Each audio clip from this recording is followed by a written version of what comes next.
Hi everyone, welcome to Frequency Bone Summer Music Connection 9, Video 8. So as the summer draws to a close, this could be our last Frequency Bone Summer Music Connection 9 video. And this was on the Authenticity series. It's been an incredible journey looking into authenticity for me, and hopefully those of you who have been joining me on the videos and have even thought about it before, realize what a deep subject it is, what a profound subject it is, what an important subject it is. That's for sure. Because what are we? What are we? We can look at it as a musician, as a person in the world, our own unique self within this ocean of life, no matter what part of society you're talking about. As was said before, forensics exist because there's a unique signature on the physical form of a human being. Any strand of hair, part of blood, fingertips, toe prints, forehead prints. There's a uniqueness to that person. And that's amazing to me. Very, very amazing to me.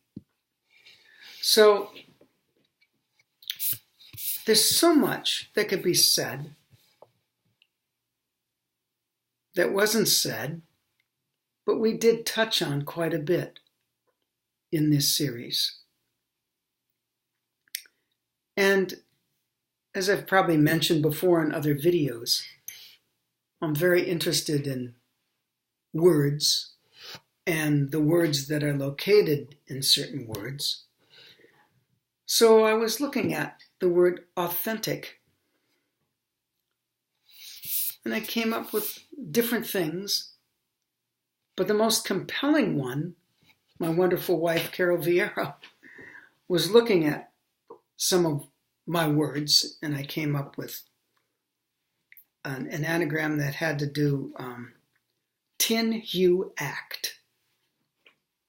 So I was thinking, the color that is tin and the act, what would be someone who was acting in tin or as a tin frequency or vibration to them? What would they be? And she looked at it and said, it says intact hue. See, take the word tin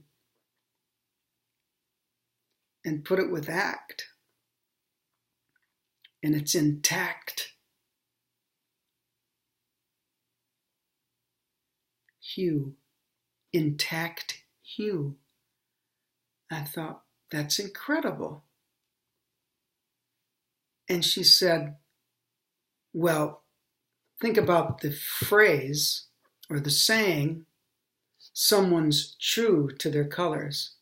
Or in a particular situation, someone says, their true colors are coming out. Intact hue. Hue meaning color. So something that's totally authentic are true to their colors. And colors can mean what we actually process. Sometimes if you're speaking to a person and they're feeding you a line and you're picking up, this is not true, this doesn't seem right, all the words seem good, something doesn't feel right, or some other part of your senses are not getting a clear signal. You might ask yourself, Is this true? Does this ring true? Is it intact? Or is it a bunch of junk? You see what I'm trying to say? And a lot of times,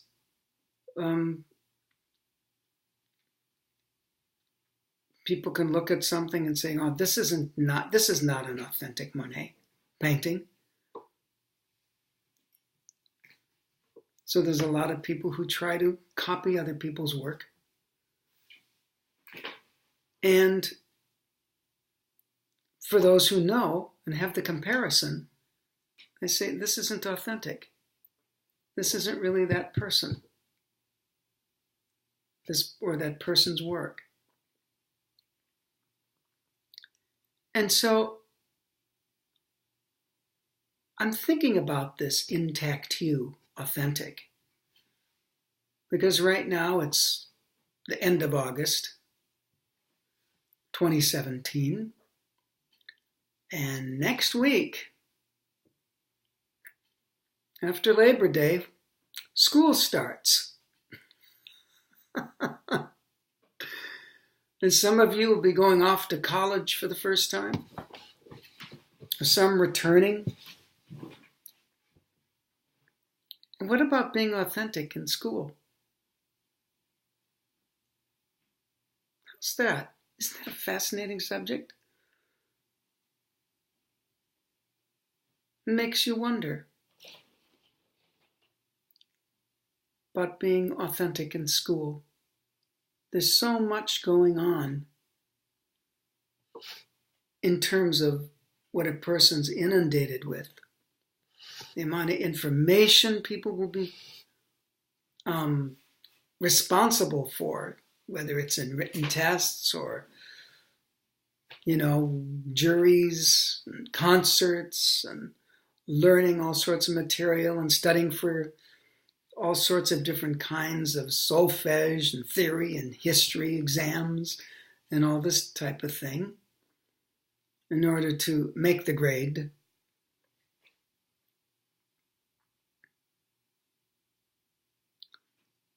And can we be true to ourselves in terms of just being real and honest? And sometimes that comes down to something simple. When you take all the stuff and you keep going further and further, and it seems like all the stuff is incredibly complicated, that's probably more on the surface in a lot of cases. And then you go a little bit deeper inside, and yeah, you see some knots of things, but maybe it starts to get clearer. And isn't it interesting with clarity, there's a simplicity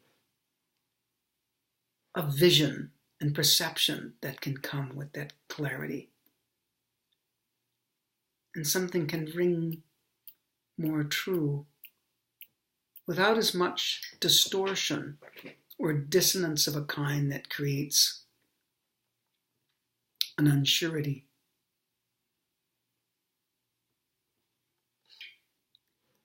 So when you're in school, how can we be more authentic?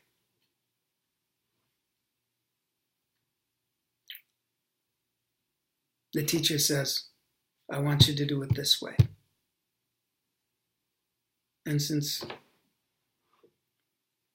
you want to develop and you've come to a school to study with someone and be in a certain environment, can you feel like you can be yourself? Now, I would say, yes, you can.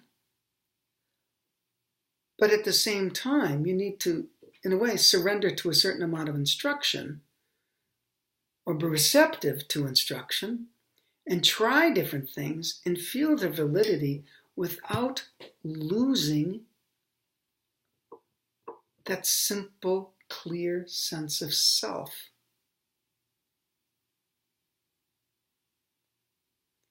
Which for a lot of people at a certain age, in the midst of wanting to become something,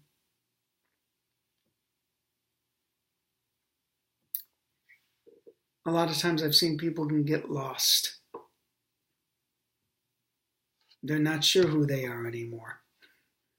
They're not sure what their relationship with music is anymore. And when those feelings come, they can, go back to what inspired you in the first place, because that'll probably be a genuine, true, authentic place where you made some connection with music. And let's say you're the kind of player that came from a family of musicians or people that wanted you to be a certain thing.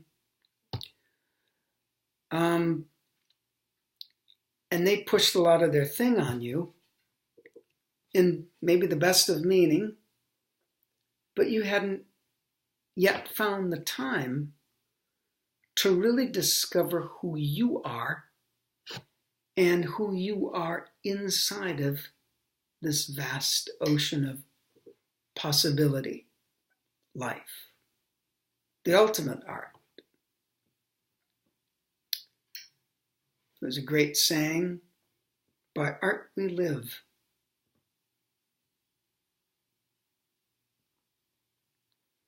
If you look at the human being, incredible technology, the human being, just looking at the machine aspect, that's like the extraordinary art. Whatever artist, whatever you believe, whatever artist put the human being together really had some stuff going on. It was remarkable. Say it's anything less than absolute, pure, authentic genius would be erroneous. So tune yourself to awe, appreciation, an ascending, elevating attitude. That takes work. It's as important as getting your embouchure where you'd like it to be. That's a whole subject in itself. Because not everyone, for example, was meant to have whatever someone thinks is the perfect embouchure. They're just not. It doesn't mean you can't play. We're not all meant to play at the speed of light, but you can still play. What does it mean to have found your voice? Speaking of authentic, a lot of people can imitate the great Satchmo, Louis Armstrong. Some do a pretty good job, but as you've heard this phrase, it ain't the real McCoy. It ain't the real thing.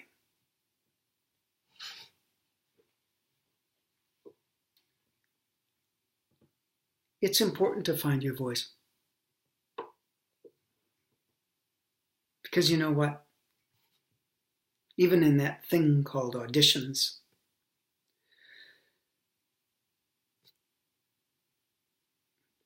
a good committee is going to hear something. When they hear that someone comes with a connection to the music that they authentically feel that's coming from a real part of their life, it's going to be felt. It's going to be felt by somebody. If the arteries of their perception aren't clogged with the cholesterol of, is it perfect? Which is a bunch of crap.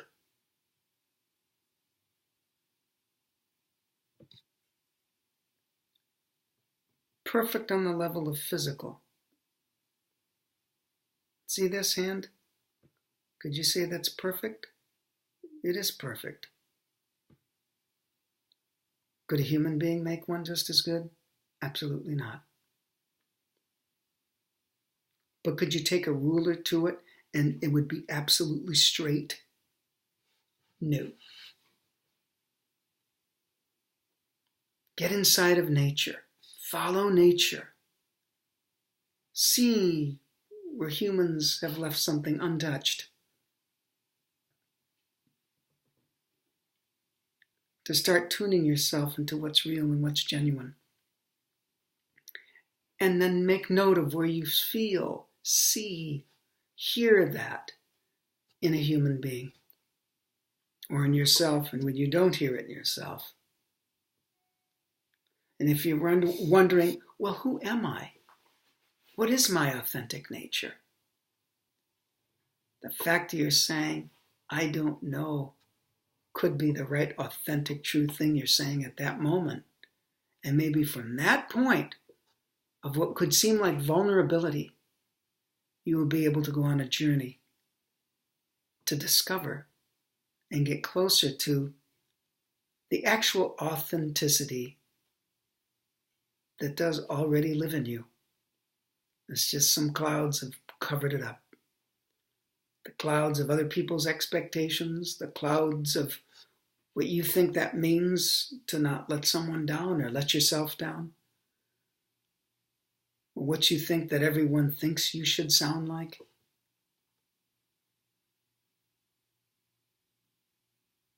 Be free to find you every day. That doesn't mean you don't listen to people and the conductor says, could you do this? Even if you don't like it, you do it. And then if you don't like it, what you're being asked to do, ask yourself, what don't you like about it? Is it just because you don't want to do it that way? Which I realize certain things, when conductors would ask me certain things, I think, no, I don't want to do it that way. Until I was in front of some conductors that the way they were describing and connecting to the reasons why they wanted it to be done a certain way, I could say yes to that. Because it was coming from a real place inside of them. Not some preconceived superficiality of perfection.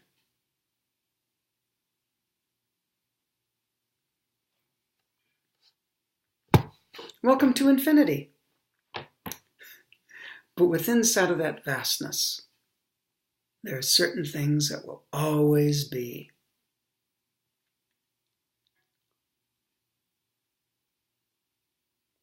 As I've said before, a squirrel, unless it's been tampered with by a human being, is going to be authentic to what its purpose is on this planet. And it's just not to chew roofs, okay, or wreck people's houses. They have a function. Everything on this planet has a function. And the human being has a function. And music is an extraordinary art, as well as all the other arts, to create meaning, elevation, uplift. And that's going to be as strong as the person who is being conduit, meaning a place where those essences can come through them and they make an authentic, genuine connection to those things, and they come out. It's actually simpler than it might sound. But sometimes we have to get a bit complex. So we can make space for that wonderful gem of authenticity that already exists. Be yourself at school. Don't worry about what the person in the next room is doing. Okay? Be yourself. Find it. It's there. Listen. Oh, listen anagrams to silent. Let yourself listen. Happy journeys.